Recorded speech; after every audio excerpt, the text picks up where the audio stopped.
Yeah. And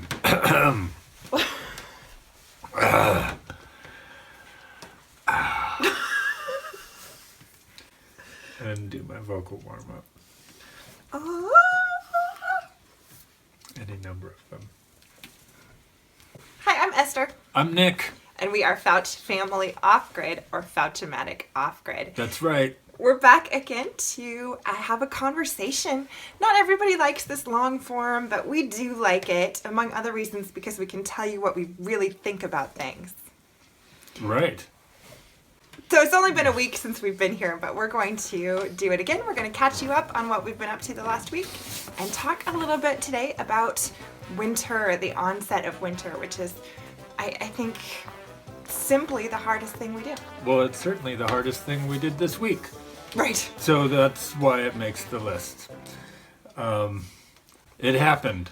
Of course, we're not buried in snow and winter, but the change has certainly taken place this week. So the list this week really was filled up with get ready for winter. And so for us, what that means mostly is protect all of our stuff. We have 3 acres out here, and I'm a collector of building materials and of things that may one day be useful. And a lot of them have proven to be, right? He's a scavenger. You may or may not know about us that we're Star Wars fans. We don't really do much with pop culture in any way. We only go to a movie once a year, but it's the Star Wars movie. And so whenever they say scavenger scum about Rey, the character Rey who's scavenger scum, That's me. that's us. Yeah. We're scavenger scum. Absolutely. Well, it really has paid off to be a bottom feeder and sort of a somewhat creative bottom feeder. It's fun too. I love to watch Nick work with what's available. And he'll have a design, but he will also look to see what he can get for free. And actually what we did this weekend is a perfect example of that. Absolutely. So we just barely got in under the wire getting that project done. Part of the time we ran the propane Mr. Heater with a piece of roofing tin to warm up the ground because the ground had already frozen some. It worked. Yeah. And it didn't take that much fuel. You know, it only took, 15, 20 minutes or something in a spot to really completely thaw it and make it workable. Right. So recycled concrete is now, it's now my favorite thing. There's a huge supply of it. It's really easy to find at one of the gravel yards that we go to. Yep. There's just a huge amount of recycled concrete that's available. Right. Well, it's a dump site, so they have there are many things. They're an aggregate supplier, but they're also a concrete supplier. But they also have a dump zone where people can bring any kind of concrete, block or even fill dirt, things that people just want to get rid of. They can dump it there, and they pay to dump it, but you can pick it up for free because it's a matter of, well, now it's dumped there. Now what does this company have to do with it? And if some of it walks away, then they're stoked. They don't have to do anything. So they'll let you go out there, load up your truck, or do whatever. So we've gotten some good stuff, some just straight up broken concrete, and 2 truckloads full of retaining wall block that someone had torn out. So that will probably go into a project in the spring. I like reusing stuff, especially concrete, because there's such a high embodied energy. It takes so much energy to produce it in the first place. We don't want to, and we've done a ton of concrete this year. We poured 8 yards of concrete ourselves this year. And there's certain things you can't do with recycled concrete, but there's a lot that you can. So we're going to try and go that route anywhere that we can and keep those concrete bags at the store. So that was the other part of the list. This week was tidying up the boneyard, making sure that all the covers and all of the ways that it was stored is still sound and it's going to survive over the winter. Some of these things I won't even attempt to get into over the winter. Other stuff I kind of need access to, so it's kind of sorting all that out and making it a workable inventory, but also with the focus being on protecting it over the winter and access issues. So my sister left a comment on our last one of these, our last kind of sit down talking. Her name is Dolly. Hi, Dolly. And she said that she was, she's looking forward to hearing about our goals, because we set goals every year. And I sort of went like this because our whole system has changed a lot in the middle of the year. So last year's goals may be a little hard to look at them. I don't think we met. Where are they? Yeah. Did we lose that piece of paper? We did. But that's good. I thought you all would be interested to know that we set a list every single week. So I'll do a close-up of these to show you, but we do a list like this every week. This is this week's list, and last week, and the week before, and the week before. So we thought it might be kind of fun to show you our list, and then you can admire with us how little or how much we accomplish. Right. As you flip through those, I could see that there were empty check boxes on every single one of them. Yeah. That's our mode. Yep. But I think it's good to set an ambitious list, to go ahead and set a goal that may be just beyond what you can realistically do. Or, maybe everybody has their own comfort zone with that. We know about ourselves that we'll do, a good 85-90% of the list. So you better put on 10% more just to push yourself a little bit. Just to minimize the coffee and fritters time. Absolutely. To average out the coffee and fritters time. Right. And also another thing about us as an off-grid family, we're really into the challenge and we're really into the adventure. If it starts to get boring or starts to feel repetitive or like drudgery, we're just not as into it. So it works for us to have our lists be a little too long and to have a lot of variety on them, because that's kind of what we're out here for. Yep. And the nature of them certainly shifts as the season does. So the amount of things that we can do outside, or property, big picture projects, those things start to fall off as soon as the ground freezes and the snow falls. And I hope it goes without saying that the list is really different depending on who's available too. So for several months of this year, Nick has been off property all day and sometimes even out of town. He was in Sandpoint for a week and he was in California. He always goes to California for part of November. And so those lists, I still make lists, but it's only for myself. But this week's list, which maybe Nick can share with you, is pretty much all Nick stuff. We're kind of swapping over into. Yeah. Well, there's one thing that Esther takes charge on. I don't know if you can see it. It says YouTube on there, so Esther's cranking up the amount of videos that we're doing, and as she is booted off of dirt projects by nature. She's moving inside and putting some effort into that. So I really wanted to keep doing dirt work. I actually said, but I was like, yeah.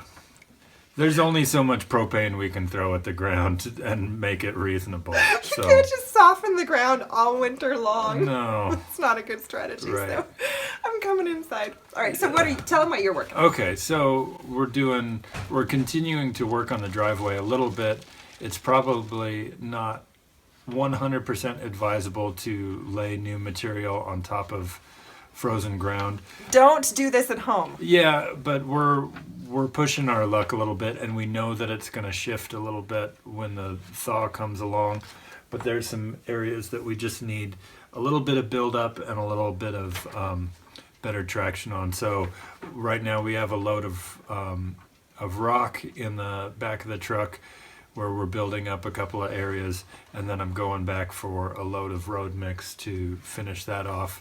The shape of things just needs a little bit tuned before we call it done for the year. We're moving one set of chickens up closer to the house, so that is kind of a chicken tractor remodel. Exactly. So these are the chickens that have been doing our soil building in the garden. And they're pullets. They haven't laid yet. They haven't laid eggs yet. But they need to soon. And the situation they're in right now is not really good for egg laying. We want those eggs. So we're going to bring them up very close to the house, and Nick is going to build some nesting boxes for them. And I think that's going to be a cool project, very Fouch-matic project. I'm also going to finally make myself a welding cart. I have a great little welder, and it's been rolling around on Harbor Freight hand truck. Strapped to the hand truck. Yeah, so it's not ideal. We're stealing the hand truck because it's the only one I have.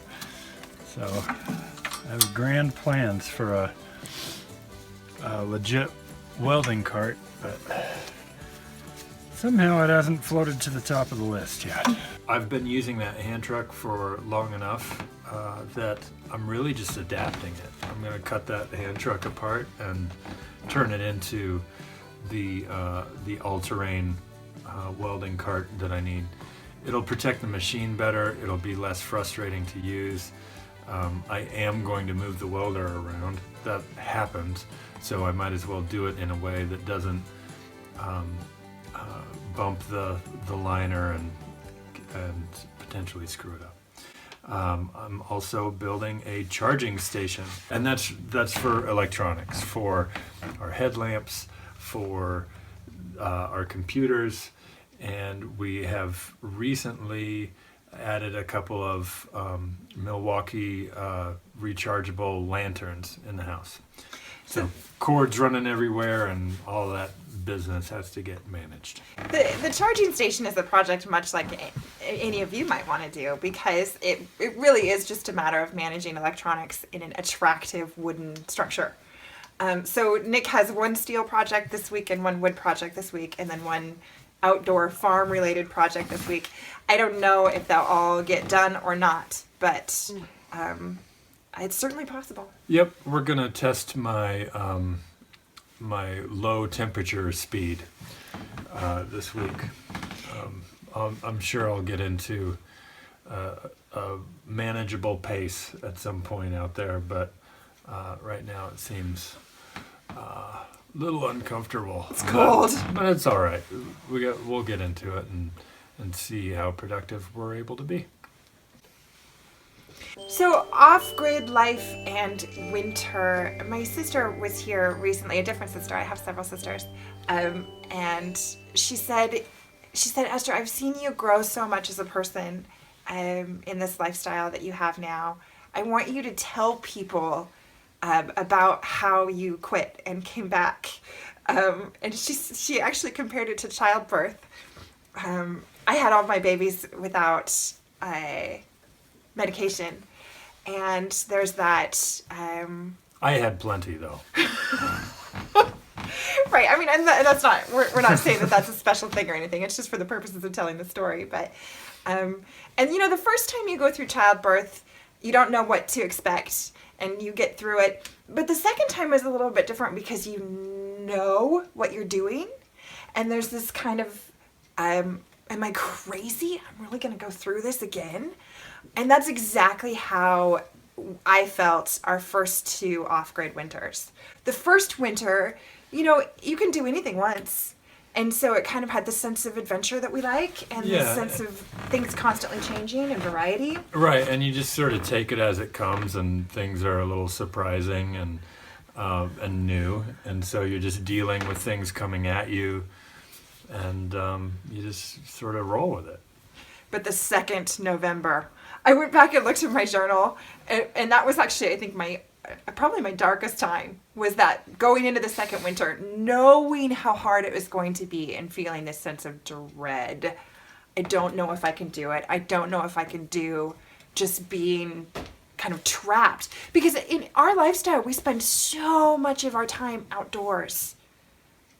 You know, Yeah. it's a whole part of our setup. Absolutely. And this is when we were living in the yurt. So the day-to-day effort that went into winter comfort was it was big.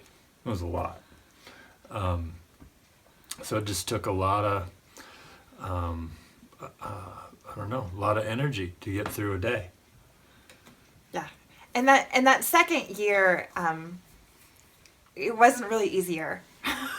No, we were still in the yurt. We had not moved significantly towards any long-term projects. We were just getting our feet under us, and winter came around, and we're still just right there, same systems.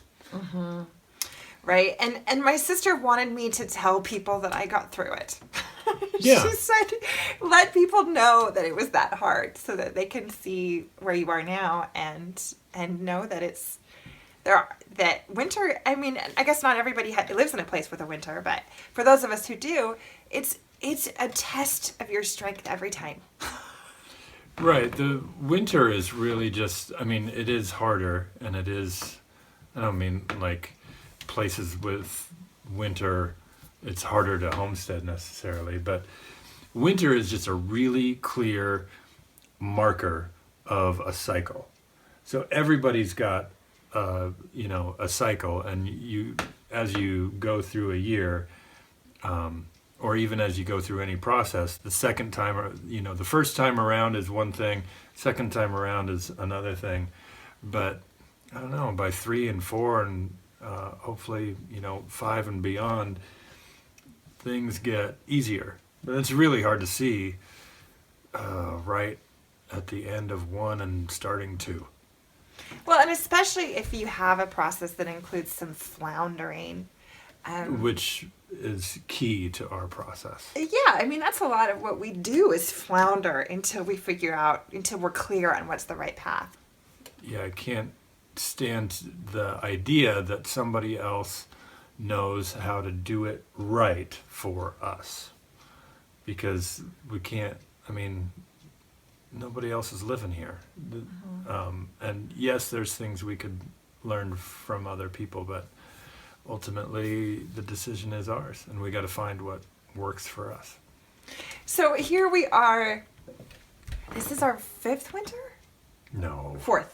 This is our 4th winter. 4th winter, okay. Going into our 5th year having the place. Right, okay, yeah. So 4th winter. And every year as the snow is coming, I have to remember, okay, it is a test of our strength, but it also passes. And we get through this, and the days start to get longer again, and it does start to get easier. And, in the meantime, we do things that help in the wintertime, There's more time for celebration, intentional time for celebration. There's no mistake that we party all the way through the month of December because it's so dark. And that's right. I think that's a healthy thing. Yeah. I'm hesitant to give solid advice because of the other thing that I said is, everybody's going to have to figure out your own way through. But one thing that I think about is just the timing of it all. Winter here is pretty long. I mean, winter really lasts like 4 or 5 months. Yeah. Of freezing temperatures. But here we are. We're in almost the second week of December. We're only 2 weeks away from the longest night of the year. Mm-hmm. So we're really only a little ways away from it starting to end. So you just got to place it in time and know that it's not everything. It's not the new way of the world. You just have to get through it. Keep a little bit positive, and keep your plans, and keep your brain cooking so that you're ready to go when you're able. And I'm going to entertain myself by making a bunch of videos. Excellent. So this kind of videos, we're just going to do this once a week. And I thought it might be helpful for some of you, or entertaining for some of you, to kind of hear the actual details of what's going on moment to moment. And others of you can come back for the projects or for the cute kid videos. Our kids are kind of extraordinary at the moment. They're the ones who are resilient and have such good energy. So we're letting them lead the way through our winter darkness into the next thing. And you can come back and see if we got all or any check marks this week. Yeah, we'll try to show you the check marks as they happen. So that's our update for this week. Thanks for hanging out with us, and we'll see you next time. Thanks for watching.